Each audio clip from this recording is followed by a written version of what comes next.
On continue la résolution des exercices concernant les réactions chimiques. On a traité les exercices 1 et 2 dans la vidéo précédente. Et dans cette vidéo, on va traiter l'exercice numéro 3. Lors de la combustion d'une masse M1 égale 22 g de gaz propane de formule chimique C3H8 dans une quantité suffisante de masse M2 égale 80 g d'oxygène de formule chimique O2.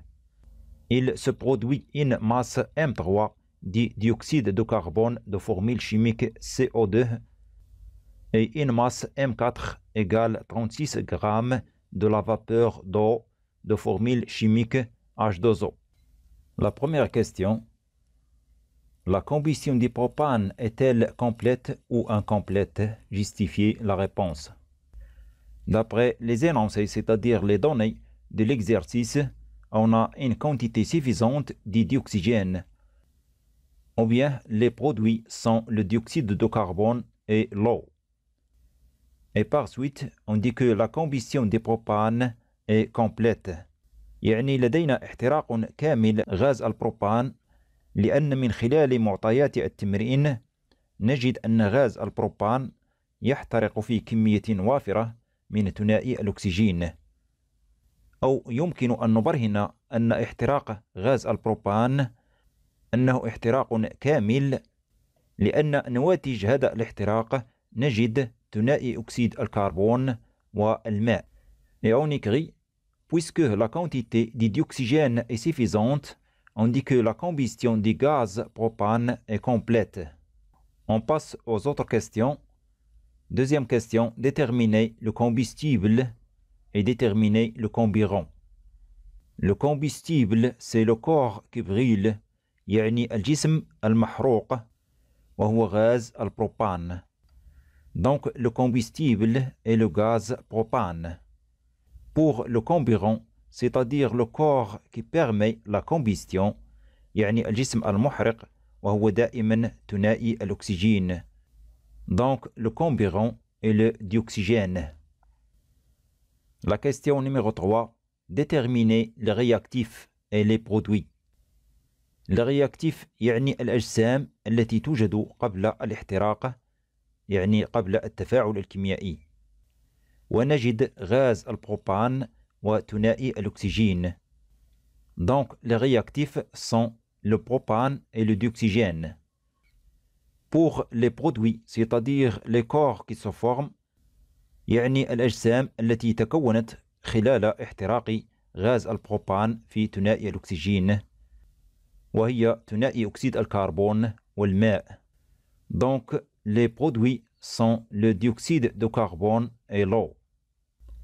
On passe à la question numéro 4. Écrire le bilan littéral de cette réaction.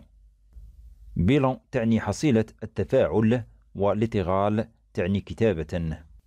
يعني التعبير عن حصيلة التفاعل الكيميائي أو احتراق غاز البروبان في ثنائي الأكسجين كتابة. Dans ce bilan littéral, on écrit les noms des réactifs à gauche, c'est-à-dire le propane plus dioxygène, et les noms des produits à droite, c'est-à-dire le dioxyde de carbone plus l'eau, et on les relie par une flèche indiquant le sens de la réaction.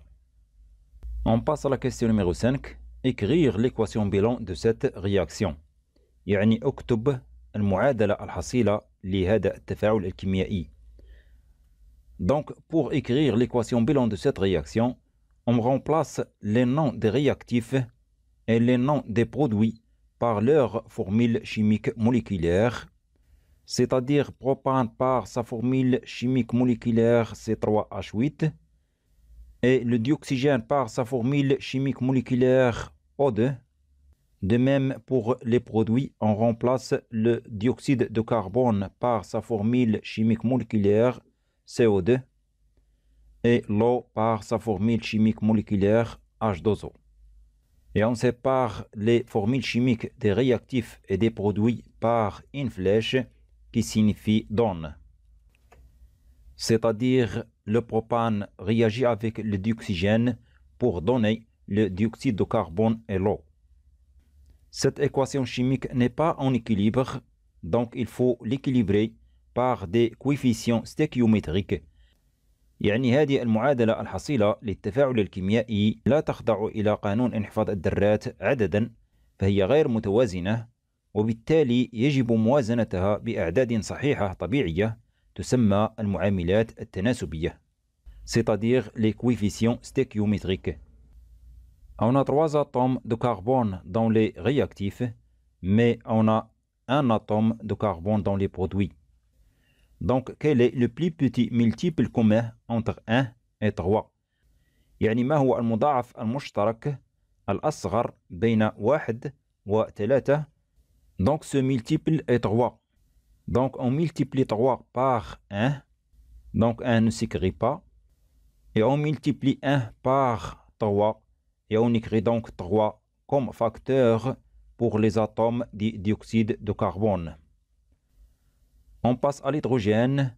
On a 8 atomes d'hydrogène dans les réactifs, mais dans les produits, on n'a que 2 atomes d'hydrogène.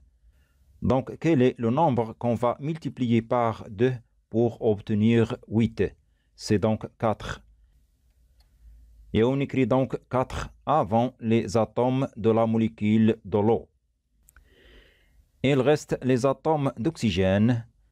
Dans les réactifs, on a 2 atomes d'oxygène. Et dans les produits, on a 3 fois 2, c'est-à-dire 6 atomes d'oxygène, dont 3 molécules du dioxyde de carbone. Et on a aussi 4 fois 1, c'est-à-dire on a 4 atomes d'oxygène, dont 4 molécules d'eau. Le total, c'est 4 plus 6, c'est-à-dire 10 atomes d'oxygène dans les produits. Alors que dans les réactifs, on n'a que 2 atomes d'oxygène. On multiplie donc 2 fois 5 pour obtenir 10 atomes d'oxygène dans les réactifs. Et on écrit donc 5 avant la molécule d'oxygène. Et on a donc 5 fois 2, c'est-à-dire on a 10 atomes d'oxygène dans les réactifs. Dans les produits, on a 3 fois 2, c'est-à-dire 6 atomes d'oxygène, plus 4 fois 1, c'est-à-dire 4 atomes d'oxygène. Donc 6 plus 4 égale 10 atomes d'oxygène dans les produits. Et on dit donc que l'équation bilan de cette réaction est en équilibre.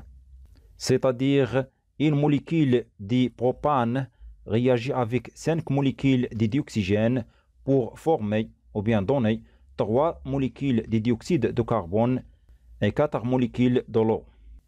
La question numéro 6. Calculer la masse M3 du dioxyde de carbone. يعني احسب الكتلة M3 لثنائي أكسيد الكربون الناتج خلال احتراق غاز البروبان في ثنائي الأكسجين. Donc, en appliquant la loi de la conservation de la masse, c'est-à-dire la somme des masses des réactifs est égale à la somme des masses des produits.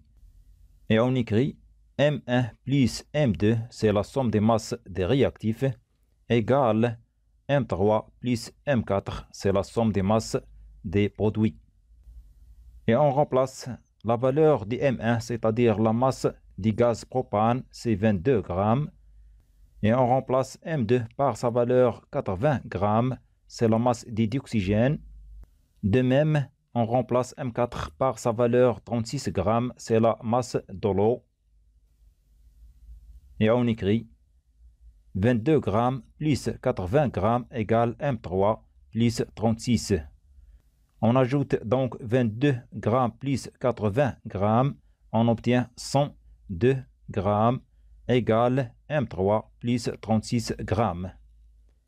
Donc pour obtenir M3, on fait la soustraction entre 102 grammes et 36 grammes et on écrit 102 grammes moins 36 grammes égale M3 et on obtient à la fin la masse M3, c'est-à-dire la masse du dioxyde de carbone obtenue lors de la combustion du propane dans le dioxygène. C'est donc M3 égale 66 grammes. La dernière question, quelle application avez-vous été utilisée au calcul de la masse M3? On a donc utilisé ou bien appliqué la loi de la conservation de la masse. Et on écrit On a appliqué la loi de la conservation de la masse pour calculer la masse M3.